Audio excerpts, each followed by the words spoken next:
because anybody that's taken over a deal knows, especially some of the deals we're doing, because they're, a little bit heavier lifts, a little bit more construction heavy, because we're trying to find deals to add value, refi money out, hold for another 3, 5, 7 years. You open up a wall, stuff changes, right? You get in there and you look at one thing and stuff changes. As an operator, I know other investors are romanticizing multifamily investing, and I'm looking to learn from other investors' mistakes. I know you are too, and you found the right place. Welcome to Myers Methods Presents Multifamily Missteps.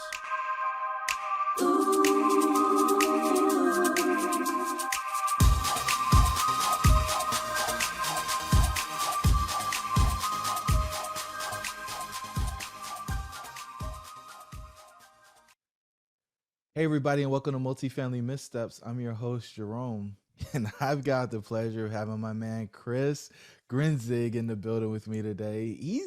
Was up north, like New York, Connecticut, Jersey, and he packed his bags and took them down south. He didn't go quite to South Beach, but he is in Florida. Chris, how are things, brother? I'm good, man. Just enjoying the warmer weather in the winters, enjoying life. Things are good. Been down here for like 14 months now, so things are pretty good. Can't complain. So, I mean, you're rocking and rolling. We got started in the little green room, and it was like 3 deals are in the mix right now where people are saying they can't find deals. You have stuff flying in from all over the place. So, the listeners may not know your journey. I do, but give them a little bit of what you've been working on in the past. Let's call it, I want to make sure that we get to before you actually move to Florida. So maybe we go a little bit before COVID. What's been going on in your world? Because you made a bunch of changes. Yeah, sure, man. So just I'll give very brief context and then dive in more kind of the journey recently.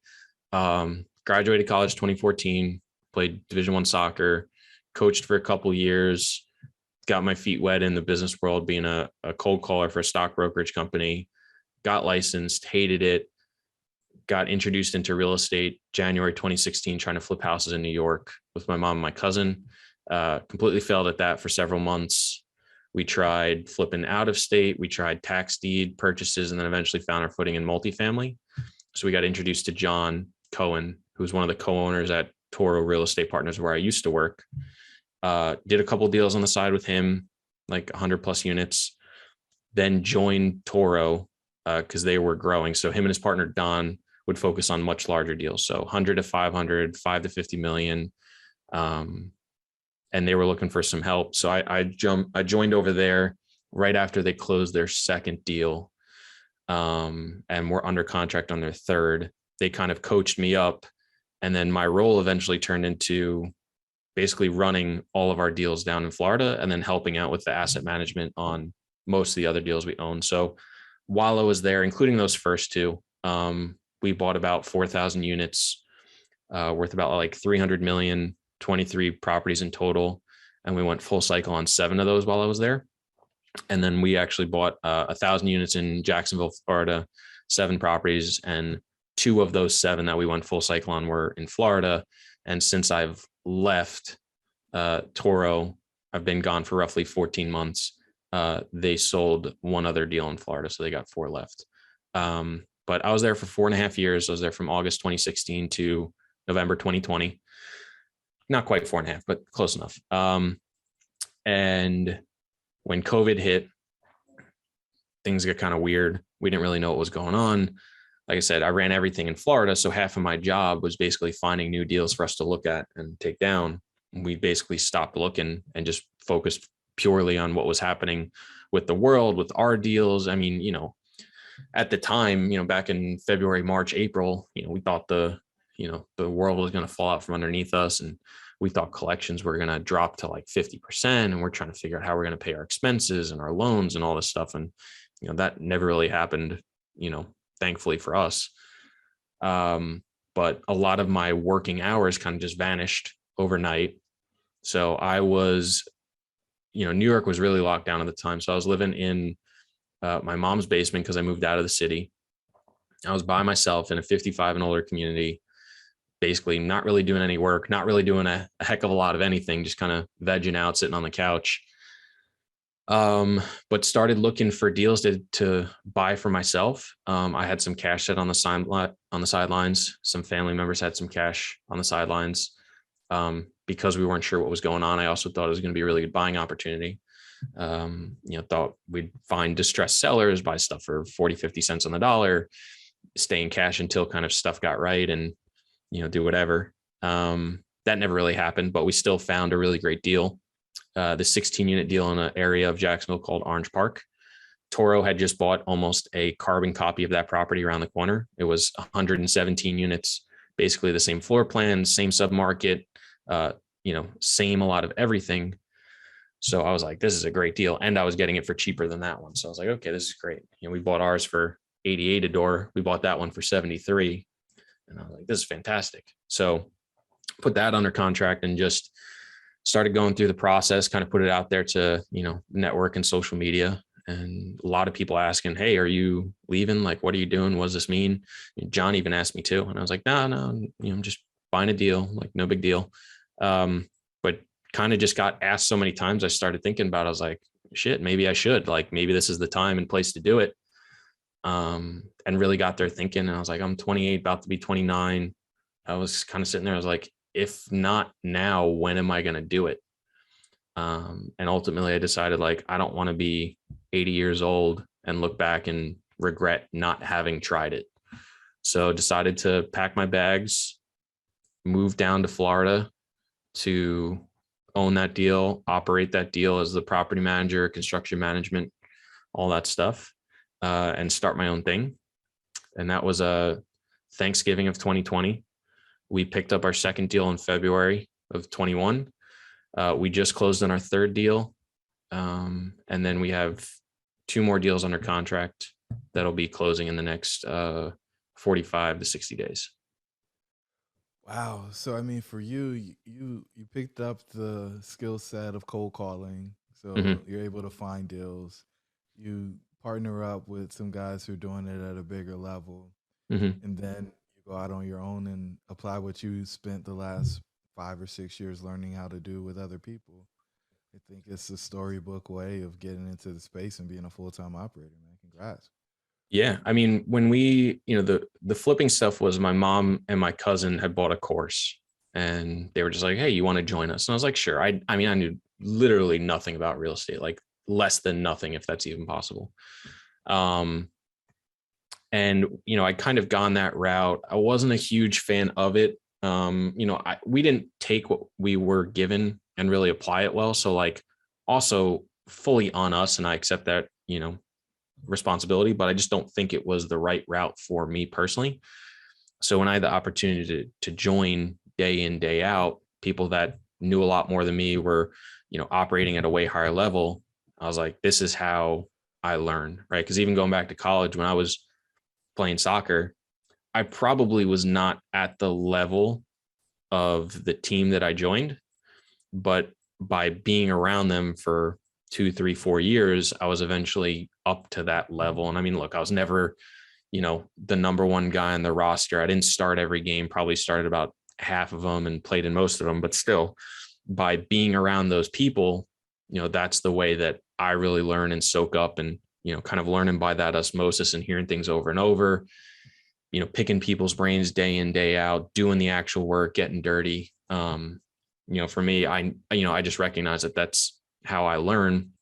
And that was one of the big reasons about moving down was, I'd never done property management, never really done construction management. I knew kind of loosely what stuff costs and how to get rents and how to operate and what, stuff should cost. And I had enough of a network that I could refer to people and ask them questions and get that stuff, but I had never really overseen it. So coming down again, it was all right, let's just jump in, get our hands dirty. And I have enough of a network, enough knowledge to kind of be dangerous, but let's kind of really figure out how it works by getting down there. Yeah, and I think most people underestimate the importance of what you just articulated, and that's you having some connections, even if they're loose, so that you can get things done. Because if Yeah. you're starting from scratch on everything, you're basically at everybody else's mercy at that point, Mm-hmm. and it gets pretty dicey out Yeah. here in this space. And so, I mean, with all the deals that you've talked about, I mean, have they all gone perfectly? No, not at all. I mean, I would say there's been mistakes on every one, even the one we just took over, right? There's already some small mistakes we're making. Some are to our benefit. I'm way over budget on our landscaping budget, which is fantastic. Um, Probably way under budget on some other things. But our first deal was definitely a big learning curve of coming in, having a plan of what I wanted to do from a high level. And then once you kind of get in there with people and really talk about doing a certain plan, you kind of find out what the problems are and, having to pivot and adjust. So, I mean, we went from, a roughly 10,000, 12,000 a door budget for every unit to about a 30, 35 a door budget for every unit. And we're pretty much done now after about being 13, 14 months into it. A lot of people want to be profitable multifamily operators, but lack the knowledge, deal flow, experience, and capital to be successful. They often try to overcome these challenges out of order, slowing or eliminating their ability to get the next deal done. We have developed a framework that allows them to gain the knowledge they need to find profitable deals. When they use our system, they create time and location freedom, as well as the generational wealth they desire for their family.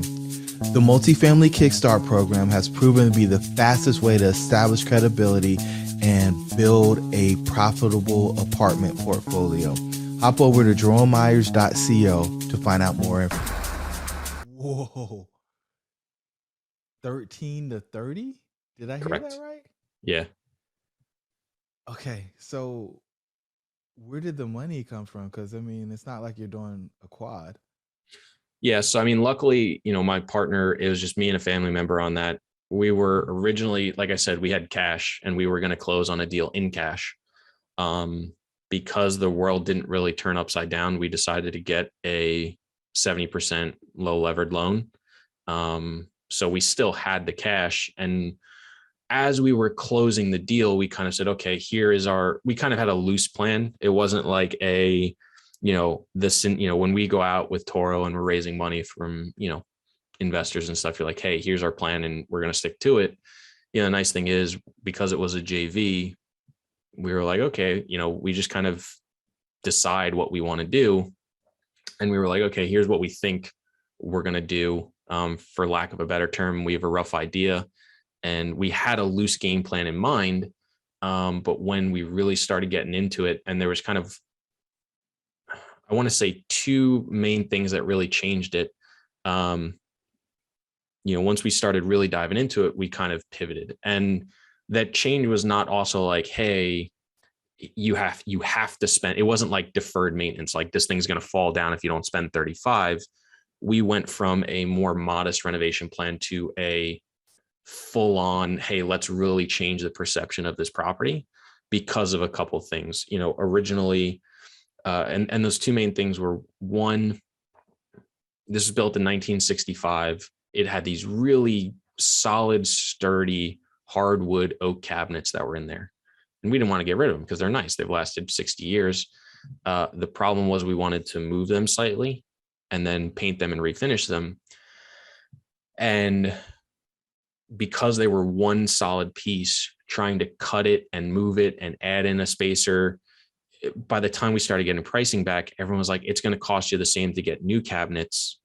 You might as well get the brand new, fresh look for cabinets. And we were like, okay. And then we were like, well, if we're going to do new cabinets, we're going to need new countertops. I'm like, okay, started looking at that. The next thing kind of,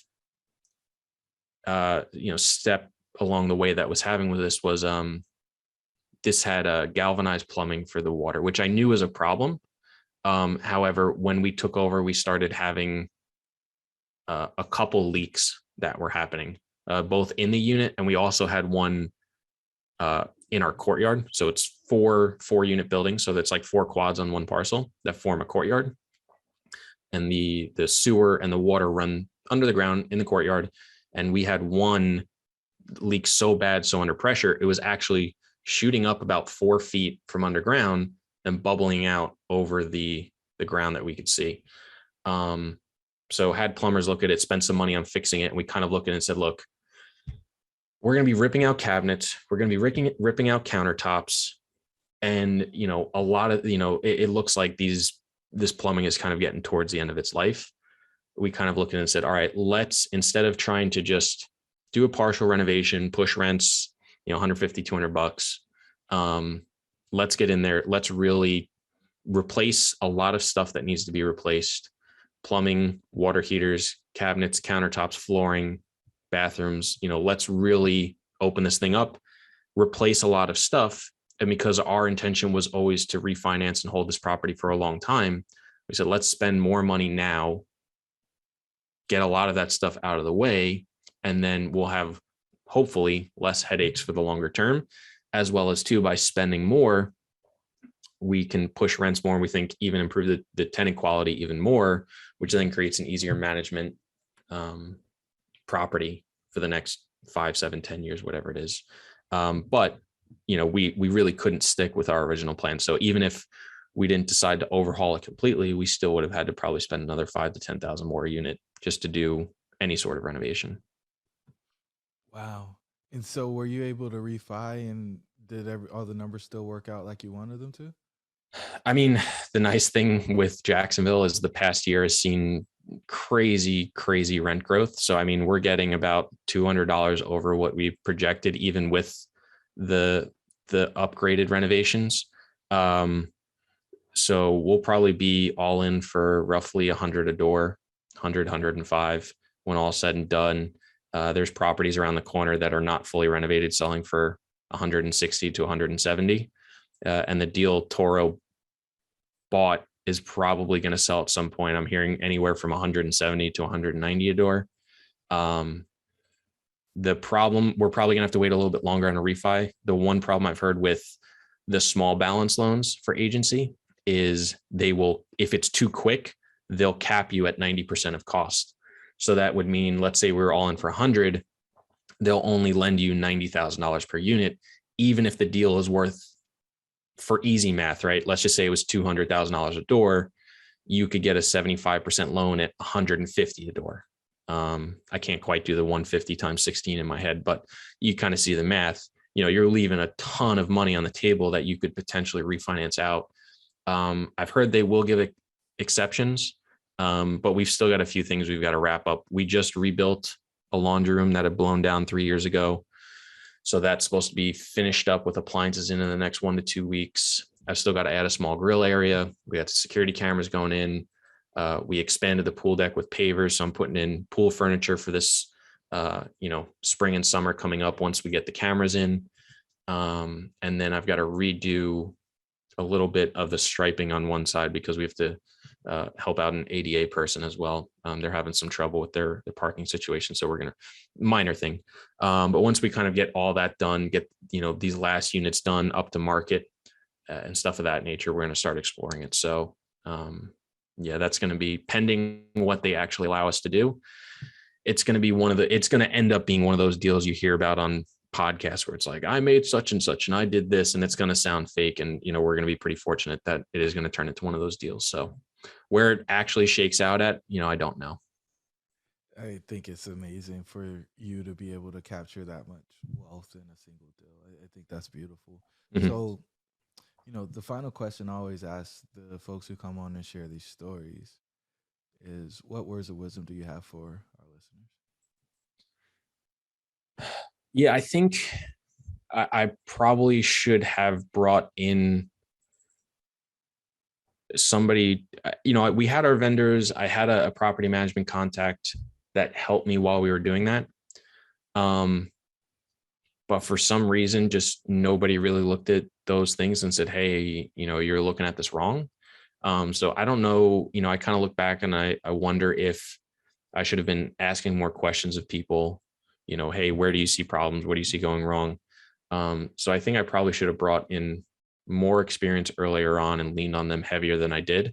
I think I was probably a little naive on actually getting in there, doing the construction and, stuff that can go wrong the more you open stuff up, and not really asking the questions of like, hey, what can go wrong with this plan? And not really looking at contingencies and backups and potential pitfalls. And that's like, now we have, this 12 unit deal under contract, and we want to add, the idea is to add washer dryer hookups to all the units because it's a great area. And I'm trying to get in, electrician, a plumber, a general contractor to really look at these things and, ask like, hey, if we go to do this, what are some of the problems we're going to have?